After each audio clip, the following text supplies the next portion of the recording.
Bom, vamos lá. Hoje a gente começa uma etapa nova do estudo. A gente terminou a questão do som, da vibração, Bom, mantras. Agora a gente começa a falar sobre o caminho da espiritualidade, o caminho espiritual e o destino, que é basicamente a penúltima fase aí desse estudo sobre intuição. O que é muito bacana desse estudo, eu acho, é porque todo mundo que está praticando yoga, está fazendo todo esse estudo de filosofia, está buscando, de certa forma, compreender um aspecto misterioso, místico, né, da nossa existência, essa busca, né, por que a gente está fazendo aqui de alguma forma. E esse estudo especificamente, vou usar uma parte da tradição da Kundalini Yoga e vou usar uma base da filosofia do yoga de uma forma geral. E eu achei muito legal porque uma descrição dos estados, dos estágios que a gente passa nessa busca, nessa observação. E eu acho que vai ser muito rico para cada um de nós, e para mim serviu bastante dessa forma, de fazer uma análise aonde eu estou, né, em que parte eu estou dessa caminhada e quais são os desafios das fases seguintes, quais são os desafios que eu encontro na fase que eu estou e a que eu passei. É um estudo que vai dar muita clareza para esse caminho que a gente está, para o caminho da vida, de uma forma geral. Eu achei muito interessante essa parte do estudo, porque para mim serviu muito para uma avaliação do que eu vivi, do que eu estou vivendo e do que eu vou viver, né, e das expectativas. Então, acho que vai ser um estudo bem produtivo, a fase que a gente está. E tem tudo a ver com intuição, porque não faz parte do estudo da intuição, mas basicamente porque no final é isso que a gente está buscando, né? Essa percepção intuitiva da vida, né? Essa visão menos mental, menos sofrida que a gente está passando, né? Eu vou colocar então um slide, a gente vai falando, e aí depois a gente para, se tiver alguma dúvida. Eu acho que vai ser um. Fiquem bastante à vontade para perguntar, interromper, porque eu acho que vai falar um pouco da nossa trajetória. Todo mundo, de alguma forma, vai se identificar com algum desses aspectos que vai ser falado.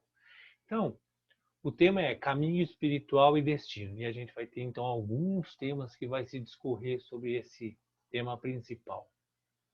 O primeiro ponto são 4 linhas, e isso é do Shri Aurobindo, da Yoga Integral. É uma mistura do Yoga Integral, da base do Yoga de uma forma geral, e da Kundalini Yoga, que vão falar sobre esses estágios, essas etapas na nossa busca. 4 linhas principais, né, que desenvolvem essa busca. São as condutas morais, as diretrizes, as regras, o pensamento lógico, o que é oculto, o que é místico. A gente tem uma percepção, já vou falar um pouquinho sobre isso, e a experiência, a realização. Essas 4 bases que depois vão se desdobrar nas etapas, né, até chegar nessa capacidade de realização. O primeiro, as condutas morais, estão nas filosofias, nas doutrinas, nas religiões, nas crenças. Tá aí, né, que chegam até nós antes da nossa capacidade de análise, porque a religião, a filosofia, ela está muito atrelada à cultura, né, à nossa família, né? A gente recebe a informação religiosa do núcleo que a gente vem, entendendo ou não, querendo ou não. A nossa cultura é muito interessante, né? Hoje, talvez há 20 anos essa análise nem passava por fazer, mas hoje a gente vê a quantidade de feriados religiosos, né, talvez daqui a 10 anos, 15 anos não tenham mais sentido, mas você para de trabalhar por São Francisco, por São Benedito, por Santo Antônio, e aí dia de Santo Antônio você não trabalha, a mesma coisa que chegasse para ser amanhã é dia de Ganesha, ninguém vai trabalhar. Não faz muito sentido, né, essa influência religiosa que a gente nasce e está intrínseca na nossa cultura. Então isso vem de uma forma que a gente tem uma base de regra, de moral, de ética, de filosofia que é nos colocado, disponível para a gente, mesmo que a gente não tenha percepção, análise, enfim. A gente é exposto a esse conjunto de regras, né, que vão direcionar essa percepção de existência de algo não material, enfim, toda essa construção ela vai depender muito do núcleo onde a gente está vivendo. E essa é a primeira diretriz que a gente tem sobre um aspecto de espiritualidade ou qualquer coisa do gênero. A segunda fase, a segunda linha dessa conversa, entra na fase racional, quando você começa a analisar essas informações que a gente recebeu. E aí começa a ser conveniente ou não, né? Muita gente nasce num berço católico, depois vai ser espírita, ou vai ser ou ateu, ou vai ser evangélico, enfim, vai trilhar algum caminho. E esse caminho, ele é feito baseado na estrutura racional, lógica. E essa estrutura racional, como a gente viu lá no começo, ela é muito fundamentada na condição egóica.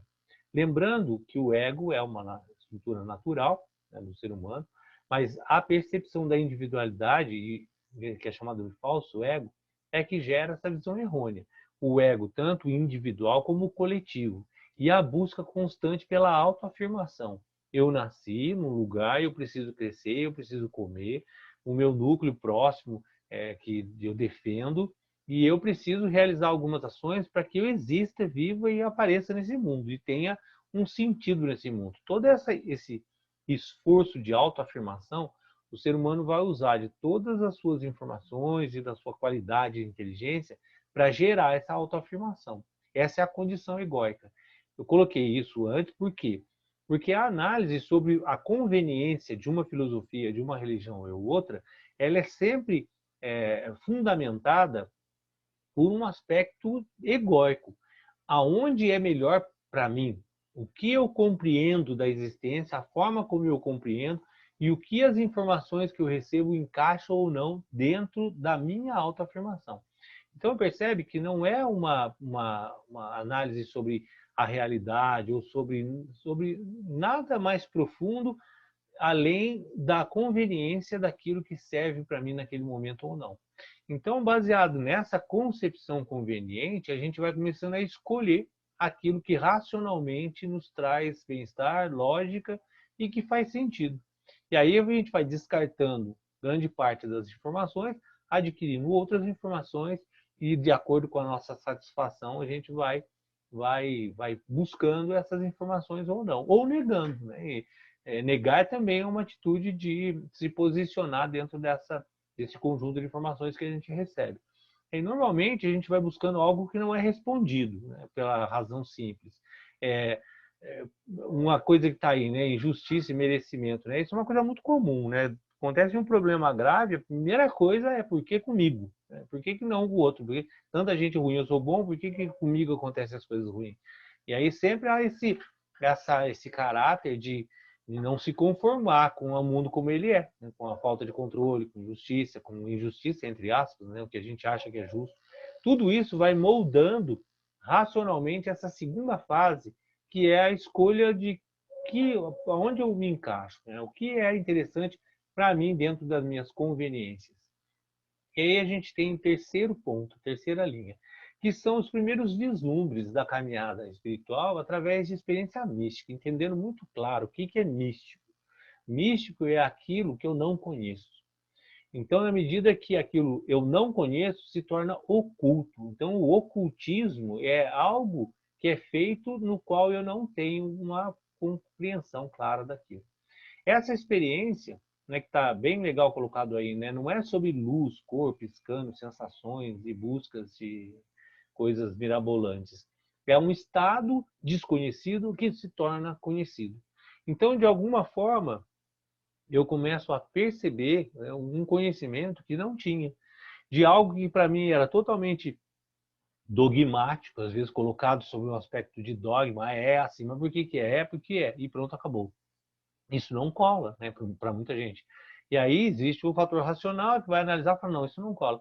E aí chega num momento da vida ou da caminhada, em algum momento, que isso se torna mais claro. E aquele conhecimento que era totalmente desconhecido se torna conhecido. Essa é a experiência mística, onde o oculto acaba se desocultando de alguma forma. E esses insights sobre a natureza da existência, sobre a observação de como é o mundo e como a gente se encaixa nesse mundo de alguma forma, ele vai dando esse despertar. Porque na medida que você compreende alguma coisa de verdade, né, você tem a experiência mística no sentido de desvendar um véu da ignorância, aquilo começa a alterar os próprios hábitos. E aí existe a compreensão, mas a gente volta para os padrões anteriores, né? Alimento é uma coisa bem interessante de colocar como exemplo, porque a gente até outro dia estava conversando aqui, falando do condicionamento do cachorro, dos bichos e tal, mas se você pensar, né? O cachorro come, até passar mal, né? Ele não tem. E aí a conversa era isso: o cachorro não tem consciência, né? Ele vai comendo até passar mal, né? Se você pensar o ser humano, né? A gente come, se mata por causa da comida, né? Passa mal, morre e insiste ainda em comer aquele alimento ruim, porque existe um padrão profundo de desejo, né? Que empurra a gente a fazer algumas ações por busca de prazer, independente se aquilo vai nos matar ou não. Por exemplo, naquele texto lindo dos 24 Gurus de Avadhuta, ele compara isso à mariposa, né, que se mata queimando no fogo, em busca da luz, do prazer, e a gente é muito isso. Né? Então, todos os nossos padrões profundos de hábitos, eles estão enraizados na nossa existência, e na medida que existe uma nova compreensão, que uma iluminação, algo que ilumina aquilo que é desconhecido, que era oculto, ele começa a atuar num movimento de mudança de hábito, que a gente vai ver isso nas etapas desse caminho. E a quarta, e ainda falando da experiência mística, né, elas não dão, que é exatamente o que eu estou falando agora, né? Ela requer uma mudança na forma da vida.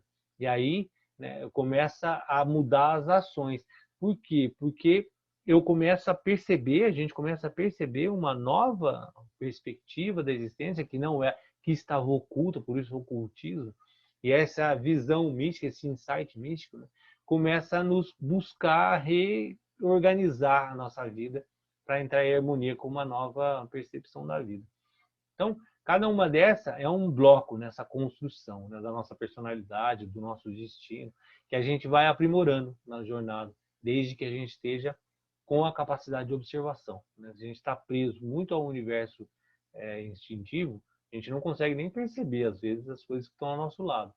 Mas se a mente se abre um pouco para a situação um pouco mais obscura da nossa existência, obscura no sentido de escuridão, de ignorância, na qual eu ignoro, aí começam a surgir essas modificações. Né? E aí, baseado nessas modificações estruturais da vida, a gente vai começando a ter algum tipo de realização esse caminho. Isso pode levar à vida, ou, na maioria das vezes, vidas. Mas o que importa é o processo que vai nos tornando uma nova pessoa. E aí a vida vai, né, juntando um conjunto novo de ações. Quando a gente vê as etapas, isso vai estar muito claro em cada parte do caminho, e eu acho que vai ser bacana, porque a gente vai começar a ter essas identificações com a nossa caminhada, né? O que está acontecendo com a gente. E o mais que eu coloquei no começo, né? O mais bacana disso é que nos dá uma pista de como vão ser os próximos passos dessa caminhada. E termina, ou talvez comece, na verdade, a realização através da experiência, que é o que vale. Né? A vida, na verdade, é uma experiência. A vida não é conhecimento lógico. Então, quando a gente se torna aquilo que aprende, né, aí começa o caminho verdadeiro. Né? Quando tudo aquilo que a gente concebe de alguma forma intelectualmente, racionalmente, se torna uma experiência, né? Se abre o campo místico, aquilo que era oculto se torna conhecimento, e esse conhecimento se torna uma realização, uma prática. E aí começa, então, um novo modelo. Os hábitos, como está aí, né? Os hábitos, os julgamentos intelectuais dão lugar, essa concepção racional, dão lugar a essa busca intuitiva que é a base do nosso estudo. Sair desse condicionamento ambiental que é egóico, que é autoafirmativo, que é estruturado em base de condicionamento, que é uma estrutura bem mecânica da vida, e começar a dar lugar a um funcionamento mais fluido, intuitivo, mais humano no seu sentido mais elevado e não no seu sentido mais animal. E aí a gente começa a ter discernimento, né, do que realmente importa. Eu citei o filme antes, né, porque eu achei muito interessante, porque se você tiver um mínimo de discernimento e assistir aquele filme você percebe a clareza da fragilidade da mente humana, no qual ela se desfaz de um momento para o outro e o mundo acaba acaba se tornando absolutamente uma fantasia. Só que, se fizer uma análise anterior, na verdade, o que a gente está acreditando que é verdade, apostando todas as nossas fichas, não deixa de ser uma ilusão. Buda significa despertar. É a hora que você olha, acorda e fala assim, nossa, tudo era um sonho. E se você só fala isso quando você acorda. Não existe, em raras situações, você está no sonho e fala assim, não, isso é um sonho e eu estou aproveitando o sonho. Esse é o aspecto da consciência, o que se busca no yoga, a consciência durante o sonho. Mas, na verdade, grande parte dos sonhos, a gente está vivenciando aquilo como se fosse verdade, com todas as emoções. Quando você abre o olho, acorda e fala assim, nossa, era só um sonho. E esse é o grande aspecto que Buda falou, né? Por isso a palavra Buda significa despertar.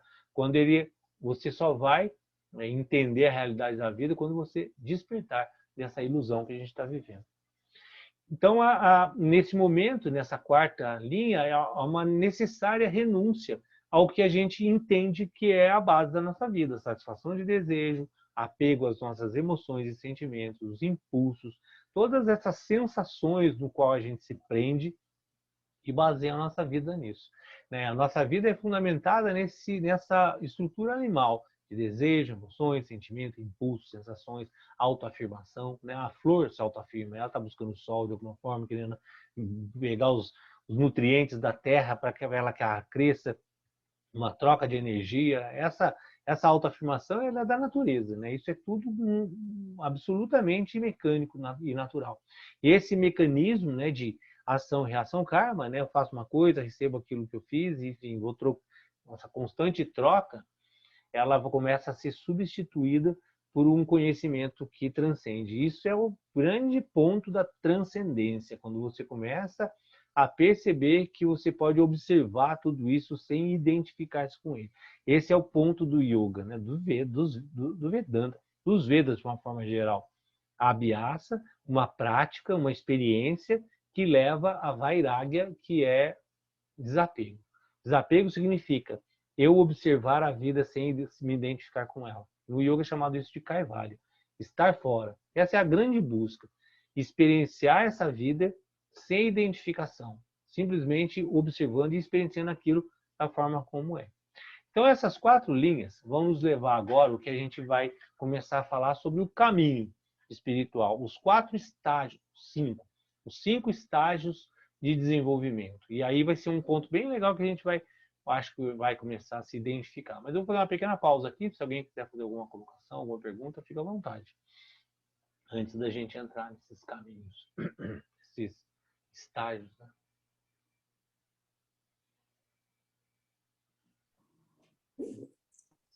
Danilo, deixa eu te perguntar uma coisa. Nos dê um exemplo que a gente fica muito mais claro um pouco. Como que a gente consegue observar sem a gente se identificar nesse caso? O primeiro ponto, o primeiro passo que é trabalhado muito no yoga, nesse aspecto de Kaivalya, a busca de não identificação, é entender, e até existe uma meditação, várias meditações que trabalham exatamente esse aspecto, de entender que eu não sou o meu corpo, eu não sou a minha mente. Minha Isso é feito uma mente. meditação assim. E é Sim. uma meditação que o Sadhguru trabalha muito isso. Eu não sou o meu corpo, eu não sou a minha mente. Qual é o grande aspecto no qual a gente se prende à existência? Até o Yoga Sutra trabalha isso, chamado de Ashimita. O princípio da individualidade, a ignorância. Eu ignoro que eu sou esse observador e eu me identifico com o meu corpo. Por que a gente cuida do corpo, faz ginástica, se alimenta e por que toda essa que é natural, não está nada de errado não. Por que a gente faz tudo isso? Porque a gente se identifica com o meu corpo. Se o meu corpo morrer, eu acabei. Quem sou eu? Eu sou essa construção mental que eu faço de mim, eu sou esse corpo que eu tenho, e eu sou as características da minha mente. Nervoso, calmo, burro, inteligente, alegre, todas essas características emocionais, eu me identifico e eu falo, eu sou isso. Quando eu falo que eu sou isso, se eu sou algo, eu não consigo modificar. Se eu sou uma mangueira, eu nunca vou ser um abacateiro. Então, na medida que eu me identifico com as projeções que eu tenho mentais e físicas, eu me torno aquilo. E aí eu não consigo mais modificar aquilo que eu sou. A primeira observação que eu tenho que trabalhar muito e que é a mais profunda é a identificação que a gente tem profunda com o nosso corpo, com a nossa mente. Quando eu consigo, de alguma forma, treinar essa forma de observar o mundo, me auto-observando, isso é fundamentalmente autoconhecimento, quando eu começo a ver o mundo numa perspectiva no qual eu não sou, o que acontece naturalmente? Se eu não sou a minha mente, eu não sou nervoso, eu não sou triste, eu não sou aborrecido, eu não sou nada. Eu simplesmente experiencio a vida através desse sistema que se condiciona de alguma forma. Então eu não sou bonito, eu não sou feio, eu não sou homem, eu não sou mulher, eu não tenho gênero, eu estou dentro de um veículo. É como se eu fosse fazer uma viagem dentro de um carro e achasse que eu sou o carro. Então, na medida que eu consigo me desprender dessa visão de corpo e mente, eu começo a gerar o que é chamado de vairagya, esse desapego aos sentimentos, às emoções, porque no final, tudo que gera o sofrimento básico é o apego que eu tenho a essas estruturas de crença do que eu sou. Eu sou tal coisa e não quero não ser amanhã. Por isso as clínicas vivem lotadas de cirurgia estética, porque eu não quero morrer, eu não quero ficar velho, eu não quero ser feio, eu não quero ser nada do que era. Percebe? Porque existe uma identificação profunda com esse corpo impermanente que vai ficar velho, que vai morrer, que vai acabar. Então essa é a base do sofrimento, inclusive na estrutura budismo, né? A estrutura básica do sofrimento é a identificação que a gente tem com algo que é impermanente. Esse é o princípio, é um treino de descondicionamento, né? De desestruturar uma coisa que é o mito das cavernas. Né? Há milhares de anos a gente vem sendo condicionado a uma observação do mundo através de uma coisa que é impermanente. Isso é muito o caminho da religião. Por que todas as religiões pregam, de certa forma, transcendência? Algo que existe além da matéria, o céu, ou de alguma forma você vai ser imortal. Porque existe um incômodo profundo na nossa existência de se identificar com algo que é impermanente. A gente não admite que vai morrer, que as pessoas morrem, que acaba, que tudo se transforma, porque a gente tem uma perspectiva de uma visão eterna em algo que é impermanente. Percebe que aí existe um princípio de sofrimento profundo no ser humano. Então, a Então, forma... Danilo, desculpa, pode continuar. Pode falar, pode falar. Não, então eu ia dizer assim, uma das, vamos dizer, dos pecados capitais que as pessoas, que a gente sempre é colocado, né? A minha infância toda, porque toda a vida foi em colégio de freira e padre. Enfim, a culpa, né? Que as pessoas sempre querem, em qualquer relacionamento, em qualquer situação, a culpa é sua, não é minha. Então, aí a pessoa se identifica com aquilo, né? Então, se a culpa então eu sou culpado. Então a pessoa e para a pessoa sair disso, dessa sensação, dessa coisa que ela traz, de assumindo essa culpa, é muito difícil. É muito difícil. Um dos princípios fundamentais da compaixão é entender que o erro está na ação e não na pessoa. A ação é errada, não sou eu que sou errado. Eu gerei uma ação errada por diversos fatores que me conduziram àquela ação. Quando eu entendo isso, eu gero a compaixão comigo. Eu consigo perceber que eu não sou uma pessoa ruim, errada ou certa. Eu gero ações que podem ser ruins, certas ou erradas. Se eu entendo isso em mim, profundamente, eu vou conseguir entender isso nos outros. Esse é um princípio da compaixão, de compreensão que não tem ninguém fazendo nada errado, não tem ninguém mal. Existem pessoas que estão condicionadas de alguma forma a fazer uma ação ruim, mas ela em si é, aí numa linguagem do yoga, né, uma centelha divina como todos os seres. Todos os seres. Aí é aquela frase espetacular, né? Se você não consegue ver Deus em tudo, você não vê Deus em nada. Porque essa é a perspectiva. Todos nós somos seres divinos presos a um condicionamento que nos leva a ações. Essa desidentificação é fundamental, porque na hora que eu identifico é o que você falou. Eu começo a culpar o carro por ter batido e não o motorista que está no carro, né? O carro é o carro, ele faz ações que estão condicionadas. Eu virar para lá, ele vira para lá. Aí você vai culpar o carro? Você vai ficar xingando o carro, que o carro é errado, que o carro fez.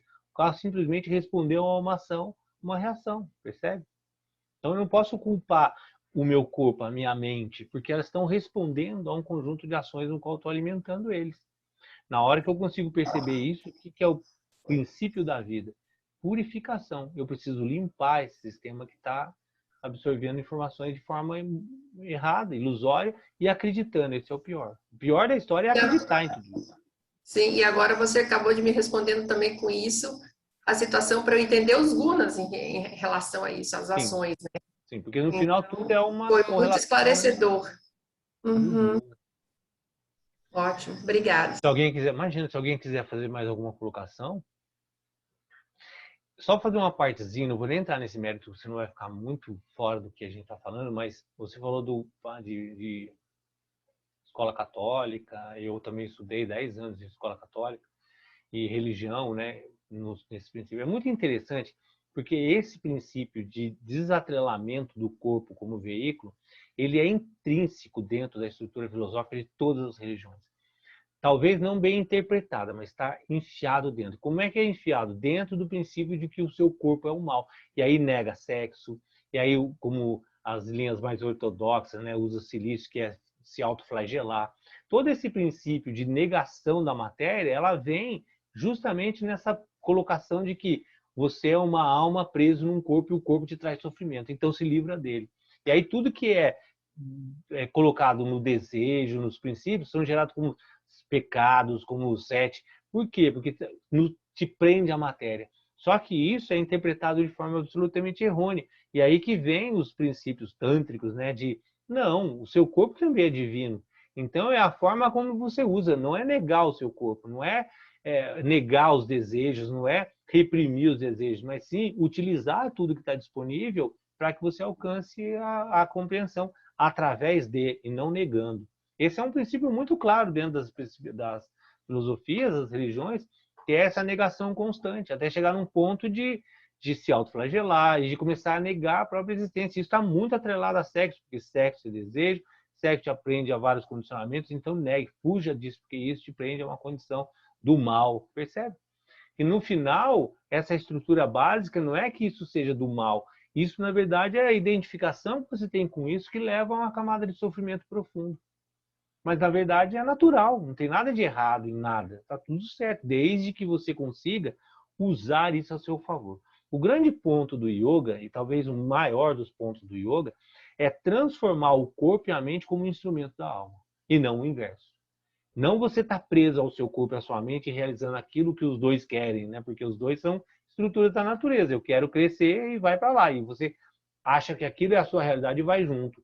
Quando você entende isso, você usa o corpo, isso é Hatha Yoga, todo esse aspecto tântrico, né, de utilização das energias, prana, respiração, tudo isso é o quê? É pegar o seu corpo e usar ele ao seu favor, até com que você pegue o corpo e a sua mente e utilize para a sua alma, para esse observador. Eu uso os dois, eu não estou preso a ele. Esse é o princípio de Kaivalya, de se libertar do seu corpo e da sua mente, percebe? Esse é o grande trabalho, é o grande trabalho. Porque no final a gente sempre cai na identificação e nos padrões. No final, doce faz mal, é veneno, não sei o quê, mas ele vai lá e come, não tem jeito. E aí não há um cidadão no mundo que fala assim, não coma, você vai e come.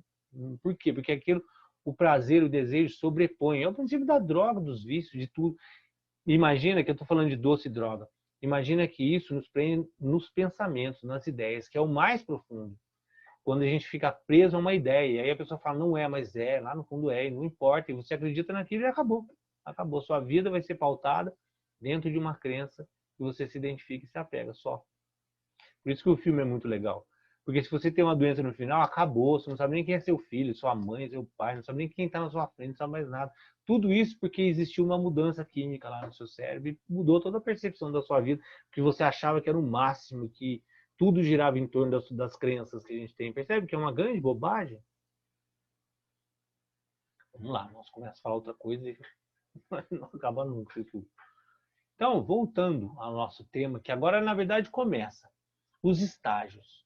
E aí, se alguém quiser interromper, até eu gostaria de fazer esse estudo de uma forma mais lenta, porque é bacana vocês irem se identificando com esse processo todo e perguntando e a gente gerar isso uma mais interativo. São 5 estágios em nosso desenvolvimento espiritual. O primeiro estágio é chamado de Sarampadi. Padi significa estágio. Então todos vão ser Padi. E Saran significa modesto, que é o primeiro, que é o mais simples. Ah, quase que eu faço a mesma bobagem de não compartilhar.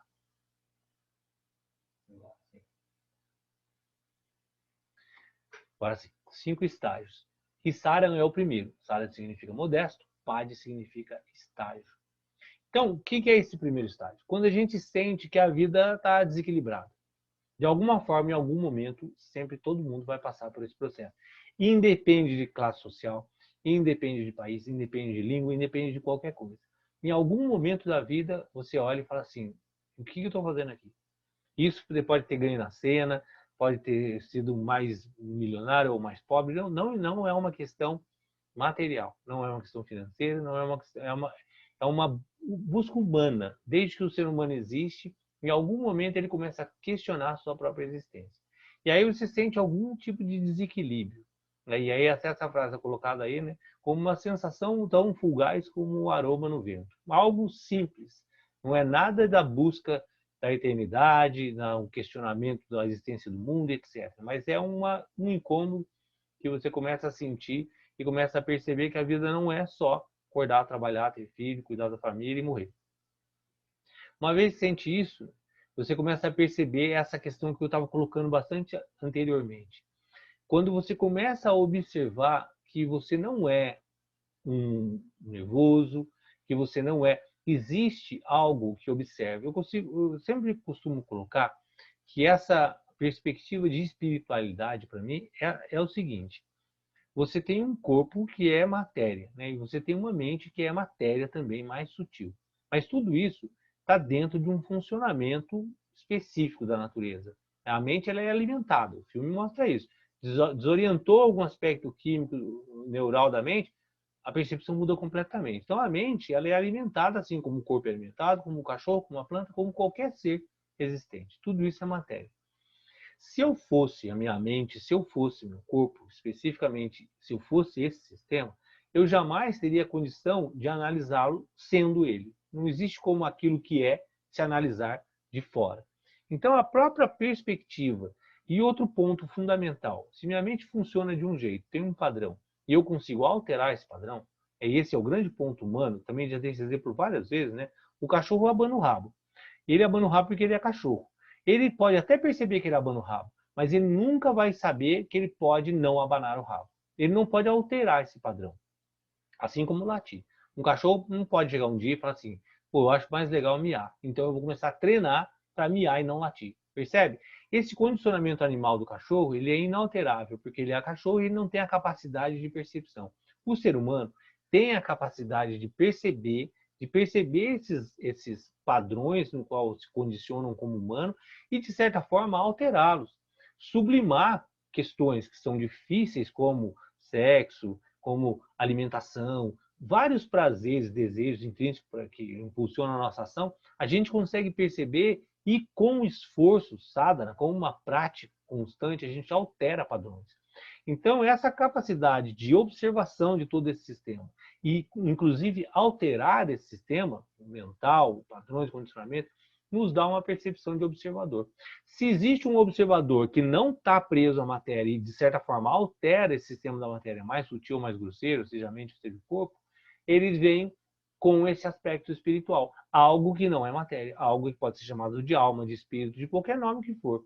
E aí, mas existe no yoga que é chamado de drasto, que é esse observador, algo que não é a mente.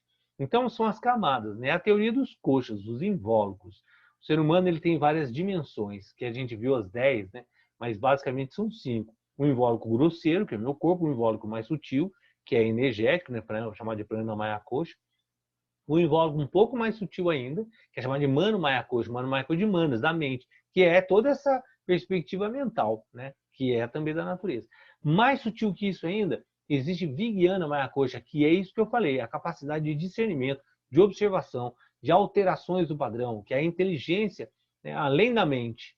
Além da mente, existe algo que observa tudo isso. Né? E aí no yoga é chamado de drasto, Ananda Maya Kosha, o corpo da bem-aventurança, que é o corpo da alma.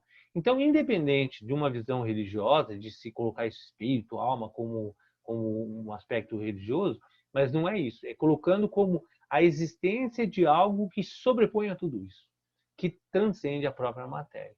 Então, quando começa essa percepção, que é chamada aí desse eu autêntico, né? Se eu não sou minha mente, se eu não sou meu corpo, se eu não sou minha profissão, se eu não sou... O que sou eu? Quem é esse eu autêntico, que não é nada disso que se expõe. Até porque tudo isso muda, né? Na adolescência eu sou uma coisa, o troca de profissão, enfim, né? Em cada momento da vida você pode ter uma forma de correlacionar com o mundo. Mas qual que é esse ser que observa tudo isso, né? E que é autêntico, que não é nada disso, né? Simplesmente passa por essas fases. Aí existe essa observação. Então, o Sarampada é esse primeiro momento, aonde existe aí o período da lua de mel, quando a gente conscientemente, né, entra num relacionamento na existência de algo que não é o meu corpo. E isso nos deixa feliz, né? Por quê? Porque aí você começa a perceber que você pode dizer que não morra, que aí o fim não é o fim, e aí começam a existir algo que nos dá uma perspectiva feliz. É o princípio da lua de mel. Eu descubro, eu vejo algo que era místico, oculto, começa a se transformar em algo que não é, né? Que é algo que se revela de alguma forma. E aí a gente encontra um guia, um caminho, e a gente se sente abençoado. Você foi quem já deve ter ido nessas linhas um pouco mais intensas das religiões, como as carismáticas, enfim, algumas os evangélicos, você vai na igreja, e aí você vê um grande êxtase nas missas, ou nos cultos, ou nos eventos, onde as pessoas se sentem exatamente como está ali, abençoadas com as dádivas divinas, porque elas veem um novo universo se abrindo, e um universo que transcende o sofrimento, todos esses aspectos que se tornam menor de alguma forma, percebe? Então essa primeira fase é a fase dos deslumbres, né? Quando eu entendo que existe um novo universo aberto para mim, eu não sou isso, eu posso, enfim, eu posso tudo, inclusive para o céu, posso ir transcender esse mundo. Quando a gente abre essa perspectiva, é chamado esse primeiro estágio. Mas é o primeiro estágio, né? O primeiro estágio que sai de três necessidades. A primeira, quando a vida nos prega muito sofrimento, fracasso e frustração, o que a gente busca? Outro caminho que não traga frustração. Percebe que é exclusivamente busca de prazer e autoafirmação, absolutamente egóico.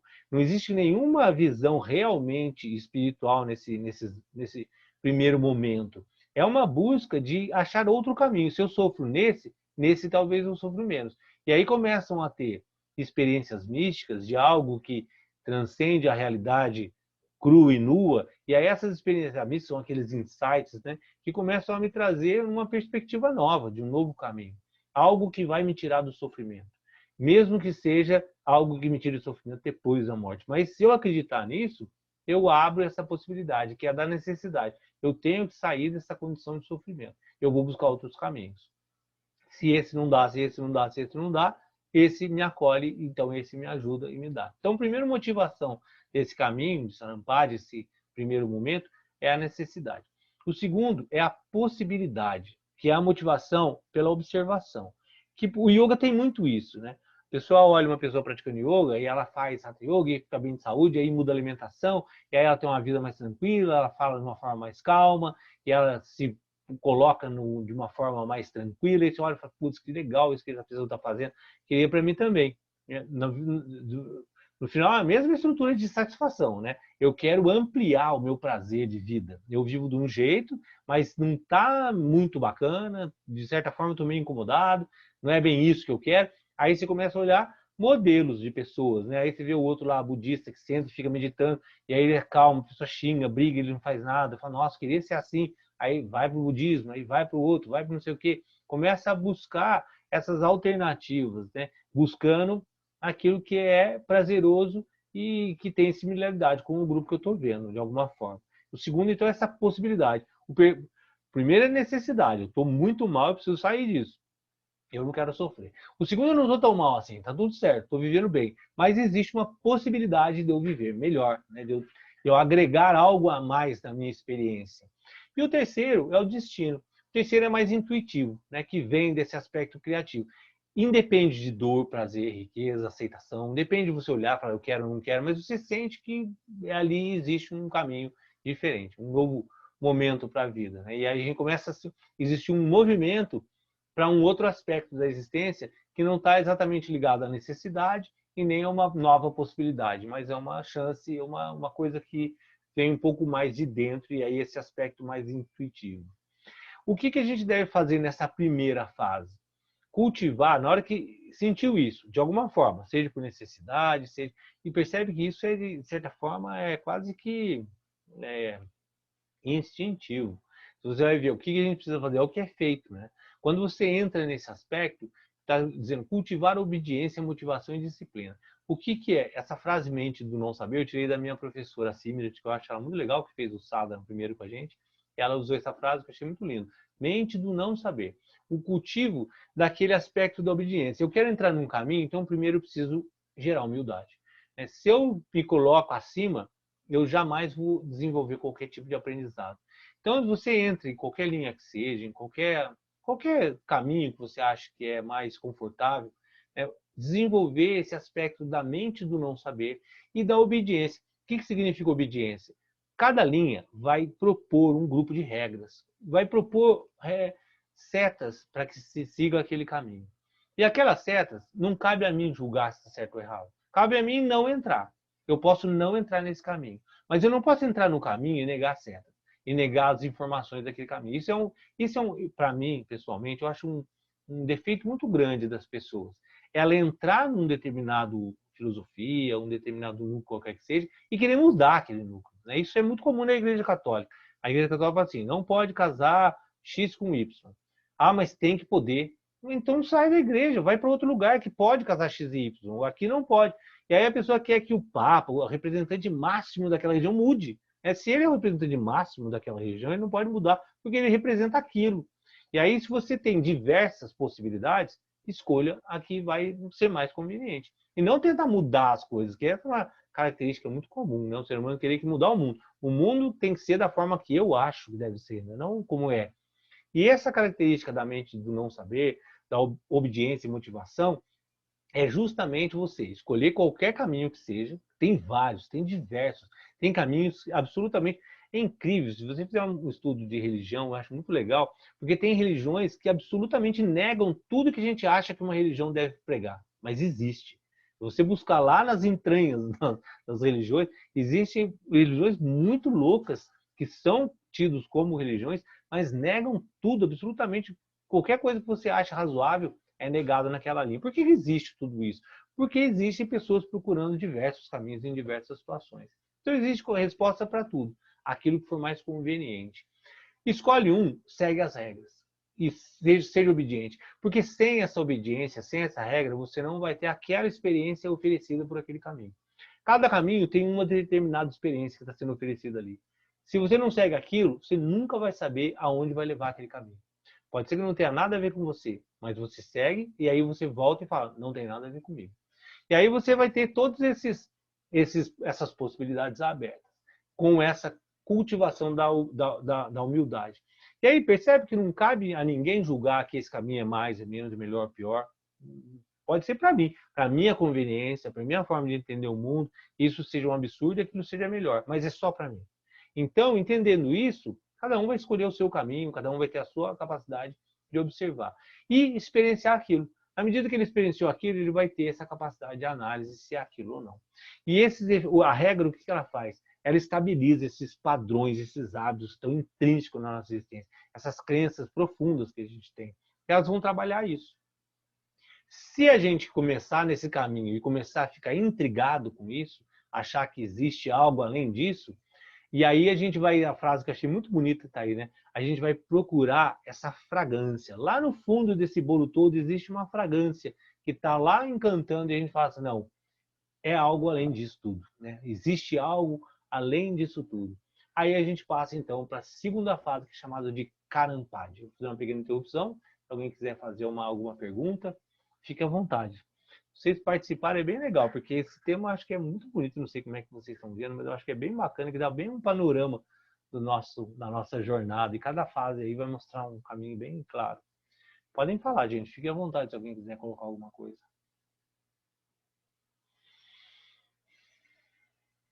Danilo, você, quando tem aquele termo em negrito que está aí, mente do não saber, não é? Sim, sim. Sim. Eu me lembrei muito de quando, na época de faculdade, né, a gente estudar Paulo Freire, E ele dizia para a gente que a gente tinha que ir para a faculdade, porque quem trabalha com comunidade, que a gente tem que ir para a comunidade nu de ideias. Sim. É Para só assim que a você gente vai aprender. aprender com o outro e o outro aprender com você.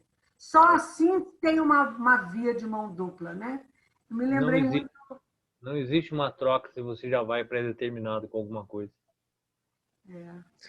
Impondo as regras, né? Na comunidade. As crenças, né? Crença, as regras da religião. É muito querendo bacana forçar. entender, né, gerar esse aspecto de humildade e entender que existem diversos caminhos. Onde que eu vi isso? Uma frase que eu achei lindo, que coloquei em algum lugar também, que enfim, era uma pessoa conhecida, a frase é conhecida, mas eu não vou me lembrar. Mas é o universo de saber no qual eu sou ignorante. Existem diversos universos de saberes, né? E aí, se a gente acha que sabe alguma coisa, a gente perdeu a experiência Não sabe de saber. nada. Não sabe nada, Danilo. A gente é um... Cada dia que passa é uma coisa diferente.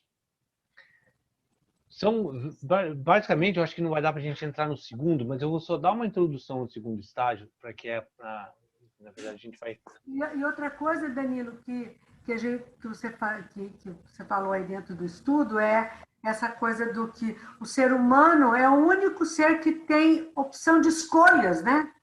Sim. Nessa vida. Né? Tem a possibilidade de alterar a possibilidade de escolher o que você quer, né? Entre o bem e o mal, entre o Tá claro certo e que é um fio muito tênue nessa possibilidade de escolha, porque ela é contaminada por muita coisa inconsciente que a gente... Mas existe essa força do livre-arbítrio que é muito tênue, mas existe. E que você escolhe na medida como você foi criado, o ambiente Exatamente, que você existe teve, uma influência né? muito grande, mas tem esse poder, né, de alteração. E aí, só para a gente concluir hoje, que na verdade não vai dar para a gente entrar nesse mérito, mas só para dar cenas dos próximos capítulos, a gente vai, entendendo tudo isso, esse primeiro e modesto estado, né, que é chamado de Sarampada, a gente vai, quando existe essa busca pela essa fragrância, né, algo que, além disso, a gente vai para a segunda fase, que é chamada de Carampada.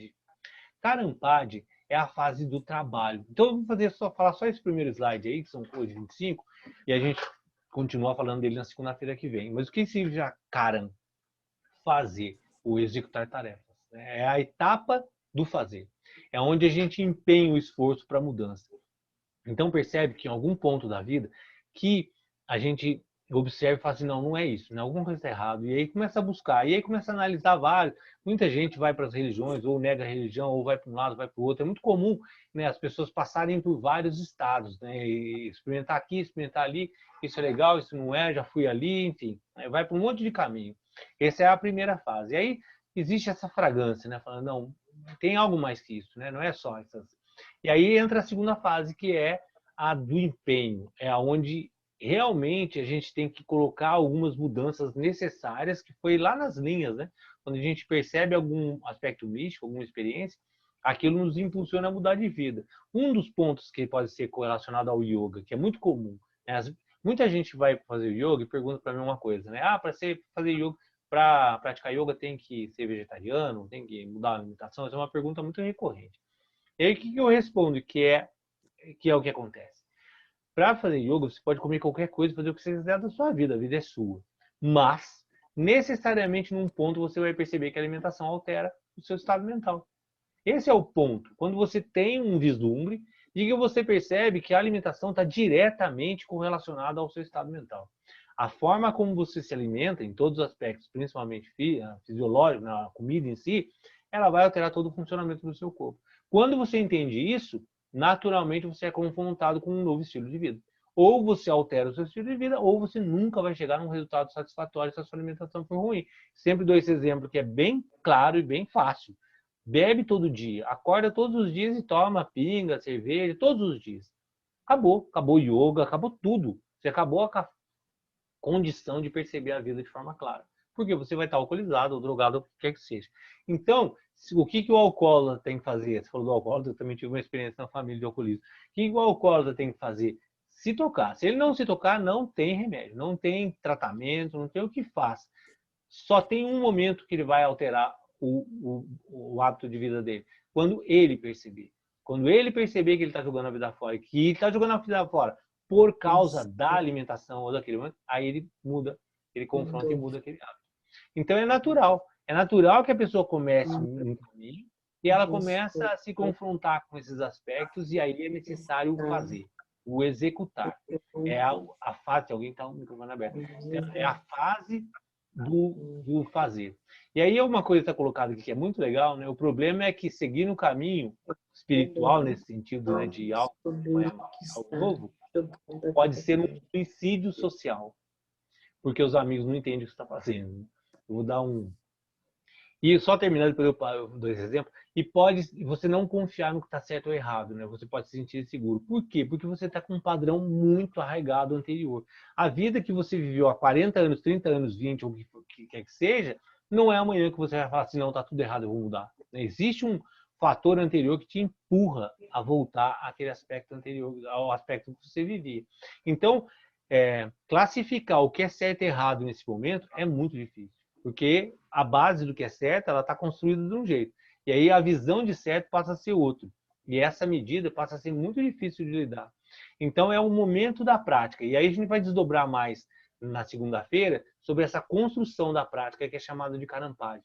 Mas eu vou dar só um exemplo aqui dos amigos que não entendem o que está fazendo, que foi muito interessante. Uma vez uma pessoa foi fazer yoga e é uma pessoa que conhecia os meus amigos anteriores. Né? Para quem não sabe, trabalhei 24 anos em comunicação e num determinado momento eu fui buscar o yoga, nem nunca imaginava dar aula, etc. Minha vida foi mudando completamente do que eu vivia antigamente, numa outra fase da minha vida. E aí uma pessoa foi fazer yoga e falou assim, nossa, eu conheci uma pessoa que foi sua amiga quando você era normal.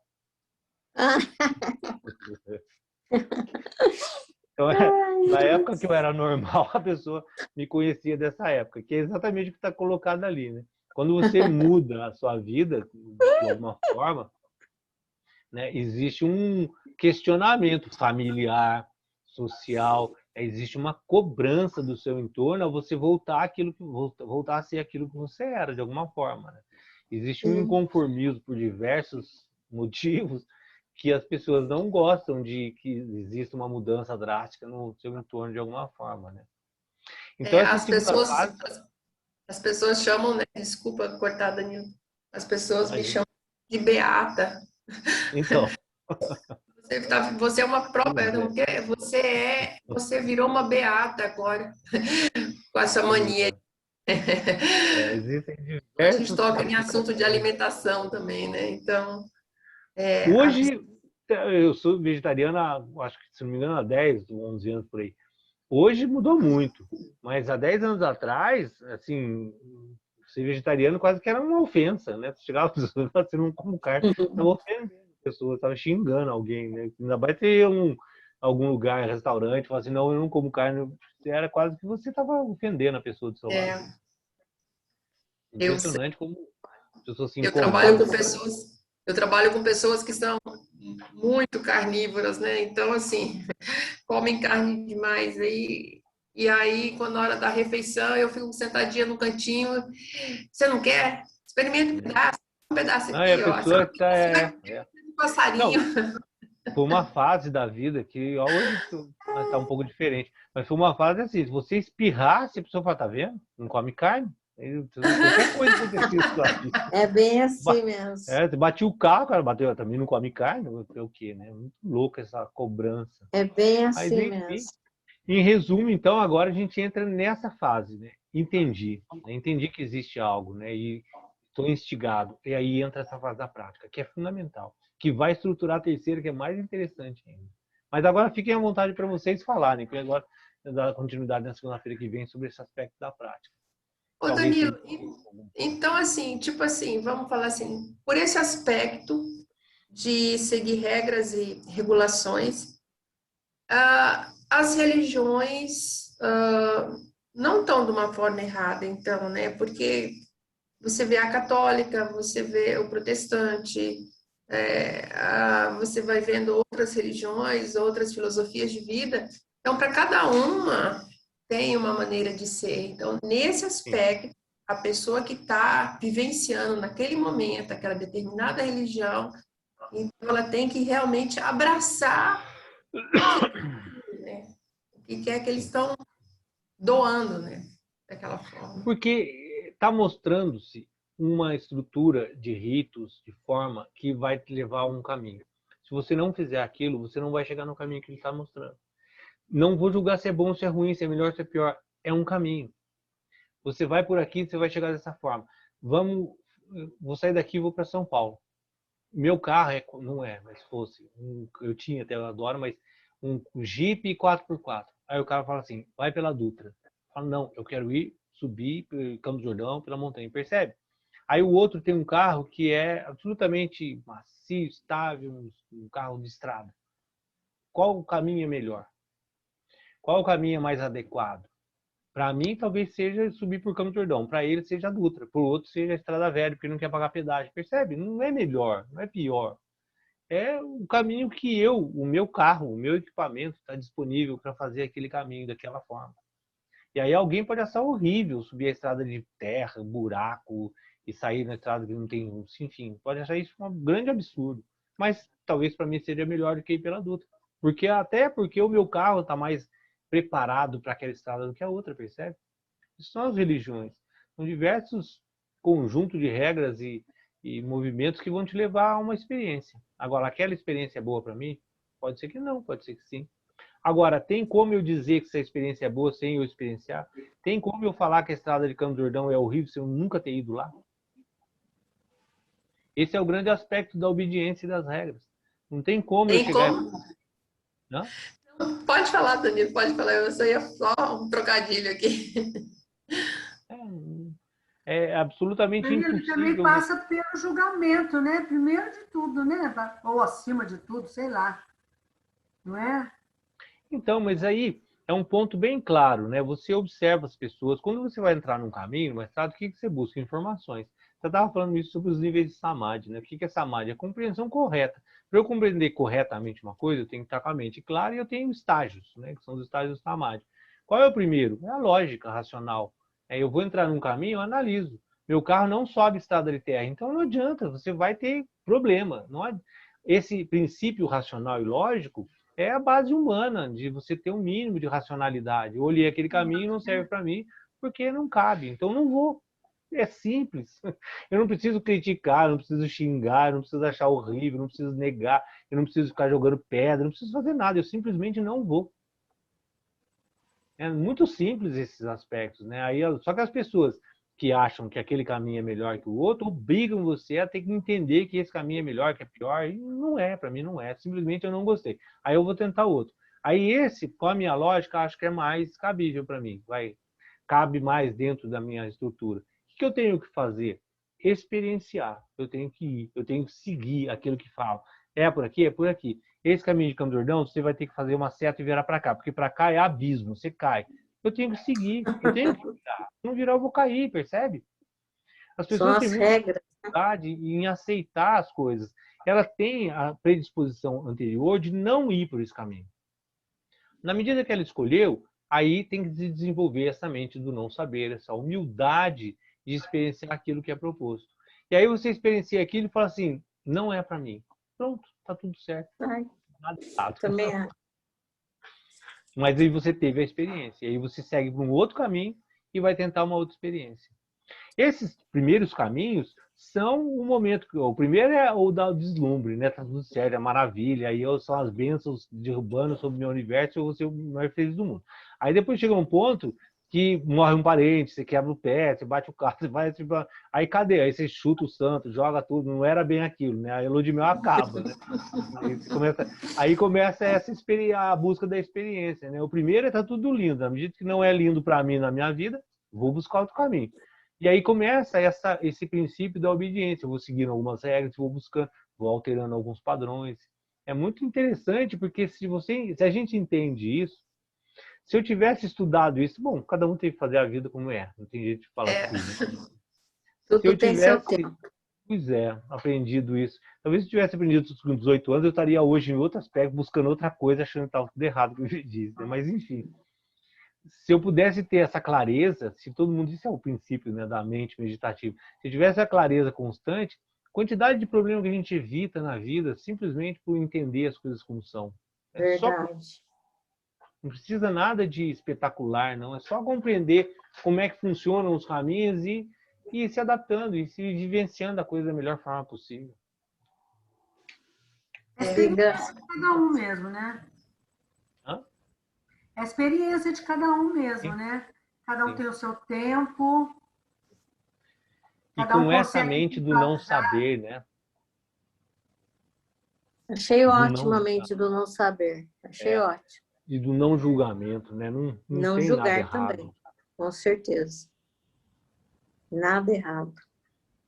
Ô, Danilo, eu achei interessante como que isso foi compilado, né? Porque, querendo ou não, independente das idades, todo mundo vai passar por esse processo, né? Exatamente. E assim, conforme você foi escrevendo, eu falei, nossa, foi assim comigo, desse jeito, e a pessoa do lado também assim, e o outro assim. Quantas pessoas eu conheço que estão nesse mesmo processo? Então, assim, como que alguém conseguiu compilar isso daí e deixar tão bem separadinho, né? E eu acho, Achei, assim, por isso que eu falei chocante. no começo, eu acho que esse estudo vai ser muito legal, porque no desenrolar dele vai acontecer muito isso. A gente fala assim, nossa, é a minha vida ou é a vida de alguém que eu conheço, porque todo mundo vai passar por essas etapas de alguma forma. E aí não tem como fugir dela. Não tem, né? Porque é a vida, a gente está buscando isso, né? De alguma forma a gente está buscando entender a existência. A gente, no final, né, como o próprio Buda diz, né, ninguém quer sofrer, a base é isso. Né? Existe o sofrimento, né? O sofrimento tem uma causa, eu posso caminhar para me libertar desse sofrimento. Qual é o caminho que eu sigo para libertar? As 4 nobres verdades do budismo. A base do Verdade. budismo é isso. Existe um sofrimento, eu não quero sofrer, né? E existe uma forma de eu não sofrer, qual é essa forma? E aí é isso que a gente busca de algum jeito. Que transcende a Então, ideia de religião, de tudo, né? Essa é a base. Ninguém quer sofrer. Como é que eu faço para não sofrer? Essa é a pergunta que todo mundo está buscando de alguma forma. E isso que a Alice falou, né? Esse estudo ele tem uma característica, independente de idade, de classe social, de país, de qualquer lugar, que o ser humano passa por esses momentos, né? Desses estágios. E entendendo eles fica muito fácil. O que eu acho bacana desse estudo que vocês vão ver é que essa perspectiva dos estágios no qual a gente não está. Quando a gente está no estágio é fácil entender. Nossa, eu passei por isso, eu vivo isso, a gente se identifica muito. Mas o que é bacana é olhar um pouco quais vão ser os próximos passos, né? Aonde eu vou chegar nessa caminhada. Isso é bem bacana também. muito Espalhem aí, bom, gente. Danilo. Fiquem à vontade. Wesley, Gostei, parabéns. com a sua pose artística aí, parado na sua foto.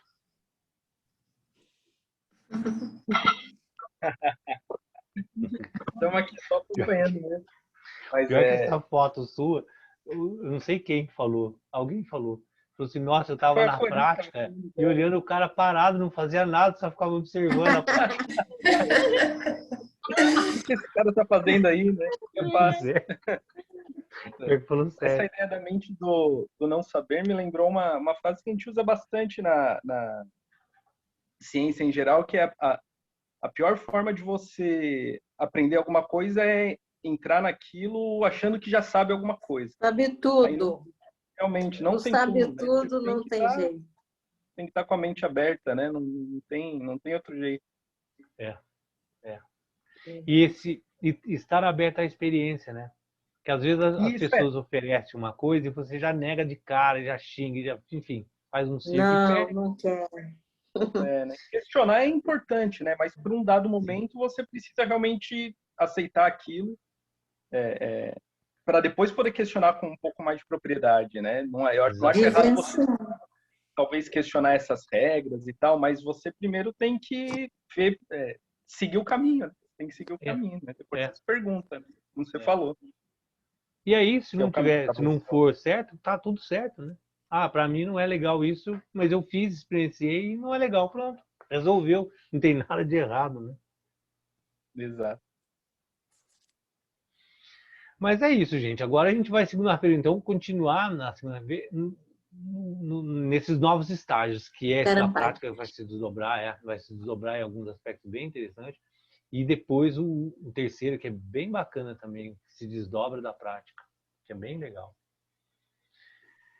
Alguém tem mais alguma colocação? Fique à vontade, gente. Pode falar o que vocês quiserem.